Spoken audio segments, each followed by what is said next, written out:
Vedanta company के promoters ने मई 2020 में अनाउंस किया कि वो कंपनी को डीलिस्ट करेंगे। जिस टाइम पे डीलिस्टिंग का डिसीजन लिया गया उस टाइम पे वेदांता का शेयर का प्राइस बहुत ही ज्यादा गिर चुका था। एक तो डीलिस्टिंग का डिसीजन ऐसे टाइम पे लिया, दूसरा जो प्राइस इन्होंने ऑफर किया वो क्लियरली ये दिखाता है कि वेदांता के प्रमोटर्स सिर्फ अपने बारे में सोचते हैं और शेयर होल्डर्स का पूरे से पूरा फायदा उठाना चाहते हैं। लोगों ने वेदांता का शेयर 200 और 250 के आसपास के प्राइस पे खरीद रखा है। जिस टाइम पे डीलिस्टिंग का डिसीजन आया उस टाइम पे वेदांता का बुक वैल्यू पर शेयर था रुपीज 146.87। लेकिन दुख की बात यह है कि वेदांता ने इस बुक वैल्यू पर शेयर को कम करके कर दिया है अभी रुपीज 89.38 का। अब यहां पे देखिए वेदांता ने एक्सप्लॉइट करने की लिमिट को भी क्रॉस कर दिया है और ये तो प्रॉपर टॉर्चर है एक तरह से शेयर होल्डर्स का। आप देखिए बुक वैल्यू किस तरह से 146 थी और अब 89 लेके आए हैं ये। मैं तो ये कह रहा हूं कि जब आप डीलिस्टिंग का डिसीजन लिए थे उसके पहले ये क्यों नहीं किया, आपने डीलिस्टिंग के डिसीजन के बाद ही ये क्यों किया। कितने लोग तो ऐसे थे कि जब ये डीलिस्टिंग का डिसीजन आया कि 87 के प्राइस ऑफर कर रहे हैं तो उन्होंने देखा कि इसकी बुक वैल्यू 146 है तो उन्हें लगा कि अगर वो 89 या 90 के प्राइस पे भी खरीद लेंगे तो उन्हें कम से कम 146 तो मिल ही जाएगा। लेकिन देखिए वेदांता ने बुक वैल्यू ही कम कर दी। अब वो लोग जो इसे खरीदे वो अभी 100 110 के आसपास खरीदे तो उन्होंने और महंगा प्राइस पे किया। और वेदांता पूरे से पूरा ट्राई कर रहा है कि इस बुक वैल्यू को कम करके लेके आए जिससे शेयर होल्डर नेगोशिएट कम से कम प्राइस पे कर पाए। तो वेदांता की बुक वैल्यू जो थी वो थी रुपीज 54,600 करोड़ और इन्होंने अपने कैपिटल रिजर्व्स में से रुपीज 21,400 करोड़ राइट ऑफ कर दिया। मतलब इन्होंने इतने अमाउंट से बुक वैल्यू कम कर दी। ये अमाउंट देखिए रुपीज 21,400 करोड़ का राइट ऑफ किया इन्होंने। तो आप देखिए जिस टाइम पे इन्होंने ऑफर किया था डीलिस्टिंग का प्राइस वो प्राइस था रुपीज 87.5 और उस टाइम पे बुक वैल्यू थी रुपीज 146.87। अब इस बुक वैल्यू को कम करके ये ले आए हैं रुपीज 89.38 तक। तो आप देखिए लगभग लगभग इन्होंने बुक वैल्यू आधा कर दिया है। वेदांता ने मार्च क्वार्टर का रिजल्ट डिक्लेयर किया और उसमें इन्होंने लॉस डिक्लेयर किया था रुपीज 12,521 करोड़ का। ये लॉस मेनली था किस वजह से, एक्सेप्शनल आइटम की वजह से। और इन्होंने एक्सेप्शनल आइटम का लॉस दिखाया था रुपीज 17,132 करोड़ का। और वो लॉस किस लिए था, वो एक्सेप्शनल आइटम वो था एसेट इम्पेयरमेंट लॉस।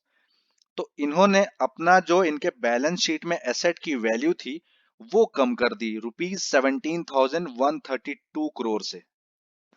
और मुझे तो डर इस बात का है, डर भी नहीं, मुझे पता नहीं क्यों 99% मैं श्योर हूं कि आगे आने वाले जून के क्वार्टर के रिजल्ट में ये फिर से बहुत भारी लॉस डिक्लेयर करेंगे और अपने एसेट की वैल्यू कम करने की कोशिश करेंगे जिससे इनकी बुक वैल्यू और भी कम हो जाएगी।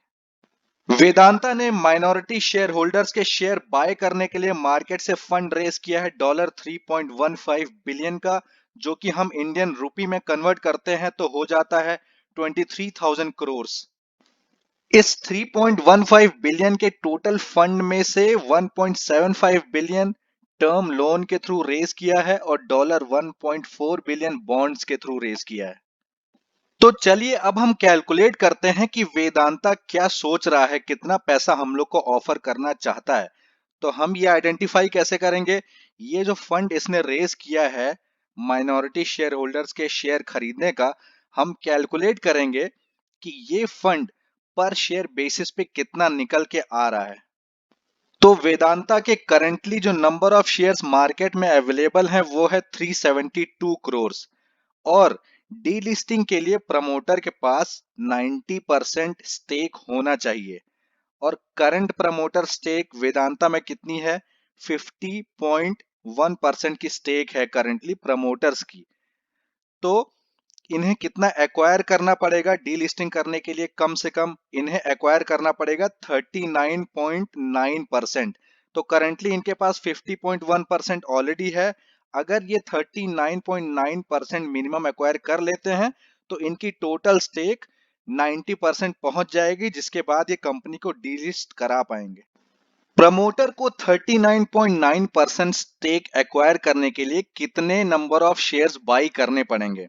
तो टोटल नंबर ऑफ शेयर जो मार्केट में है वो है 372 करोड़। तो अगर हम इसका 39.9% निकालते हैं तो निकल के आता है 148.428 करोड़।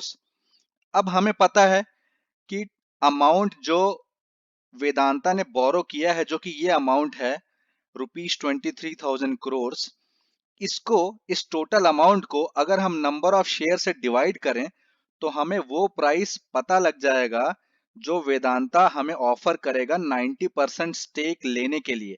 वो प्राइस निकल के आता है ₹155। लेकिन अभी भी कहानी में ट्विस्ट है। हमने अभी क्या एज्यूम किया कि ये जो पैसा वेदांता ने बोरो किया है उससे ये 39.9% की स्टेक खरीदेगा। ऐसा भी तो हो सकता है कि जो ये पैसा वेदांता ने बोरो किया है उससे वो पूरी 50% स्टेक खरीदना चाहता है, जिससे उसके पास, प्रमोटर के पास पूरा 100% स्टेक हो जाए। तो अगर वेदांता के प्रमोटर्स को 50% स्टेक एक्वायर करना है तो उसके लिए उन्हें जो नंबर ऑफ शेयर्स परचेज करने पड़ेंगे वो होंगे 186 करोड़। तो इसके हिसाब से जब हम कैलकुलेट करते हैं तो अमाउंट जो उन्होंने बोरो किया है अभी बैंक से, जो फंड रेज किया है, वो है 23,000 करोड़। तो ये अमाउंट है, ये नंबर ऑफ शेयर्स है। अगर हम डिवाइड करते हैं तो प्राइस पर शेयर निकल के आता है ₹124 का। तो मेरे कैलकुलेशन के अकॉर्डिंग वेदांता के प्रमोटर्स की थिंकिंग ये है कि उनकी ये डील इस प्राइस रेंज के बीच में कहीं ना कहीं सेट हो जाएगी, मतलब मिनिमम 124, मैक्सिमम 155। मैंने आपको ये कैलकुलेशन करके इसलिए दिखाया है कि अगर आप करंटली वेदांता का शेयर होल्ड किए हुए हैं तो आप अगर नेगोशिएट करेंगे तो आप कम से कम ₹155 के प्राइस तक नेगोशिएट कर सकते हैं। लेकिन अभी इसमें भी आप जरा सोचिए कि ये जो पैसा है ये तो वेदांता ने बोरो किया है बैंक से, बट वेदांता के पास करंटली और भी तो पैसा रखा हुआ है ना। ऐसा तो है नहीं कि वेदांता के पास एकदम पैसा नहीं है, उसके पास कुछ और भी पैसा पड़ा हुआ है ना रिजर्व एंड सरप्लस में।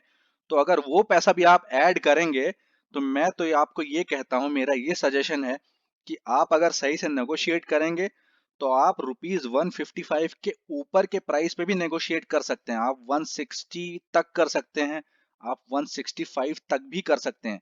ये आपके ऊपर डिपेंड करता है और आप में कितनी यूनिटी है उसके ऊपर डिपेंड करता है। तो ये था अपडेट वेदांता की डीलिस्टिंग को लेके, और मैं उम्मीद करता हूं कि मेरा ये वीडियो आपके काम आ सके। इसी के साथ मैं ये वीडियो समाप्त करता हूं। Thank you for watching this video. Bye bye.